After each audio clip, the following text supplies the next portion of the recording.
ரெண்டு பேரும் மேக்கப்போட எங்க போய் ஊர் சுத்திட்டு வரீங்க? என்னது இது? பிரெக்னன்சி கிட் வாங்க போயிருந்தேன். ஏற்கனவே ஒரு குட்டி இருக்குல்ல, அப்புறம் என்ன? Second baby. செகண்ட் பேபியா? என்னென்ன இருக்குன்னு பாக்கலாமா? நெய் 1/2 லிட்டர், அது 1/2 லிட்டர் நெய் பாதி யூஸ் பண்ணிட்டோம். குட்டுவும் பாப்பாவும் யூஸ் பண்ணிட்டாங்க. பேரிச்சம்பழ டப்பாவும் 2 கொடுத்துருந்தாங்க, 1 காலி, 1/2 இருக்கு. இது என்னது? இது ஏதோ டானிக்கா, இன்னும் சாப்பிடவே இல்ல. விட்டமின்ஸ் டானிக்க.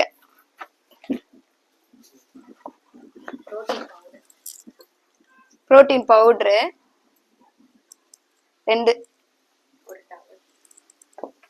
ஒரு டவல் கொடுத்துருக்காங்க. பால் ஊத்தி குடிக்க கப்பு, ஏதோ ஒரு டேப்லெட் கொடுத்துருக்காங்க, என்னன்னு தெரியல. அவ்வளவுதான். எது யூஸ் ஆகுதோ இல்லையோ அந்த கூட நல்லா யூஸ் ஆகும். இதுக்காண்டியே போய் வாங்கிட்டு வந்திருக்காங்க என் தங்கச்சி.